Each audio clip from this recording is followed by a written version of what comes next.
दिल से हल्फ उठाता हूं कि मैं खुलूस नीयत से पाकिस्तान का हामी और वफादार रहूंगा कि बहैसियत रुकन कौमी असेंबली मुल्क की 16वीं कौमी असम्बली का इफ्तिताही इजलास 9 मंतखब अरकान ने हलफ उठा लिया। स्पीकर राजा परवेज अशरफ ने अरकान से हलफ लिया। अरकान की जानिब से रूल ऑफ साइन पर दस्तखत करने का सिलसिला जारी। स्पीकर और डिप्टी स्पीकर का इंतखाब कल होगा। स्पीकर के लिए नून लीग के अयाज सादिक, डिप्टी स्पीकर के लिए पीपल्स पार्टी के गुलाम मुस्तफा शाह उम्मीदवार।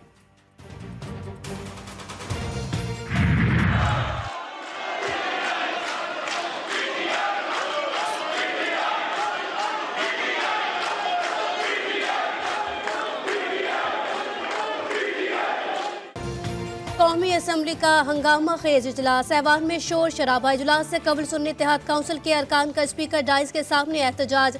बानी PTI के हक में नारे। नून लीगियों का भी जवाब और कायद नवाज शरीफ की ऐवान में आमद पर शेर आया के नारे कस दिए।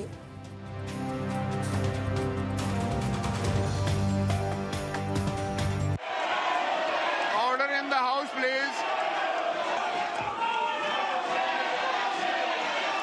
गौर साहब, आज पॉइंट ऑफ ऑर्डर नहीं होगा, पहले ओथ ले ले।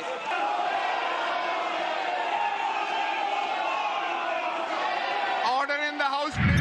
इस तरह के खत वही लिख सकते हैं, ये उनका वतीरा है और कोई पार्टी, कोई शख्स, कोई फर्द ऐसा खत नहीं लिख सकता।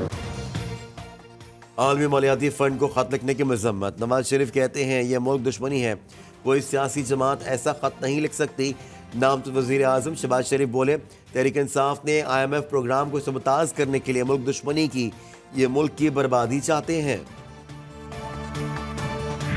असल मकसद ये है कि ये पार्लियामान मजबूत हो और यही मकसद होता है जमहूरियत का। इस पार्लियामान के अंदर सिर्फ वो लोग जाएं जो अपने आप को अवामी नुमाइंदा कह सकता है। ये उस सूरत मुमकिन है जब उसके पास मैंडेट हो। 5th जनरेशन रैगिंग का दावा। बैरिस्टर गौहर कहते हैं पार्लियामान में सिर्फ वो लोग जाएं जिन्हें अवाम का मैंडेट मिला। पार्लियामान को मुद्दत पूरी करनी चाहिए। उमर अयूब ने कहा कि इस चू चू के मुरब्बे में हालात दुरुस्त करने की सलाहियत नहीं।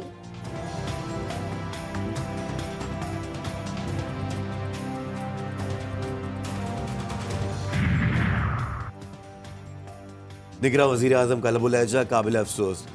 सदर इंतखाबी अमल में होने वाली बेज़ाब्तगियों और हुकूमत कायम करने के अमल से गाफिल नहीं हो सकता। सदर मुमलिकत आरिफ अलवी का समरी में निगरां वज़ीर आज़म के लबुलहजे और लगाए गए इल्ज़ामात पर तहफ़्फ़ुज़ात का इज़हार। कहते हैं सदर आइन के आर्टिकल 41 के तहत रियासत का सरबरा और जमहूरिया के इत्तेहाद की अलामत है। निगरां वज़ीर आज़म ने समरी में नाकाबिल कबूल ज़बान इस्तेमाल की और बेबुनियाद इल्ज़ामात लगाए।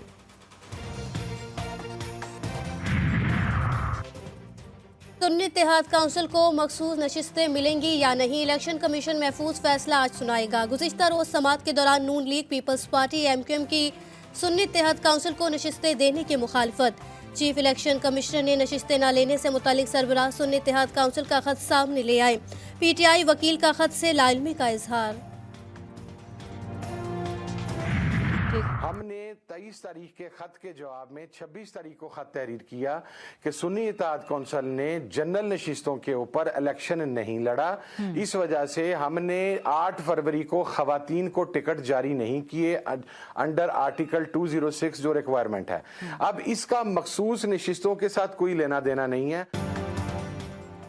सुन्नी इत्तेहाद काउंसिल के सरबराह ने मखसूस नशिस्तों के हवाले से इलेक्शन कमीशन के मौक़िफ़ की तरदीद कर दी। GTV न्यूज़ के प्रोग्राम G4 खरीदा में गुफ्तगू करते हुए साहबजादा हामिद रजा ने कहा कि हमने बताया था कि सुन्नी इत्तेहाद काउंसिल ने इलेक्शन नहीं लड़ा, इसलिए तरजीही फहरिस्त नहीं दी।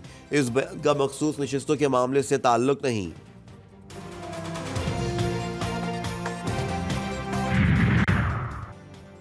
खैबर पख्तूनख्वा असेंबली में नए स्पीकर और डेप्यूटी स्पीकर का इंतखाब। स्पीकर के लिए सुन्नी इत्तेहाद काउंसिल के नामजद उम्मीदवार बाबर सलीम सवाती और अपोजिशन के एहसानुल्लाह के दरमियान मुकाबला। डेप्यूटी स्पीकर के लिए सुरैया बीबी और अपोजिशन के अरबाब वसीम मद्दे मुकाबिल। PTI का IMF को खत 2 हफ्तों के अंदर असम्बलियों की 30% नशिस्तों का ऑडिट यकीनी बनाने और बेल आउट पैकेज के वक्त पाकिस्तान के सियासी इस्तेहकाम को मद्देनजर रखने की दरख्वास्त। खत में कहा गया आलमी मालियाती इदारे माली सहूलत देने से पहले गुड गवर्नेंस से मुतालिक शराइत रखे।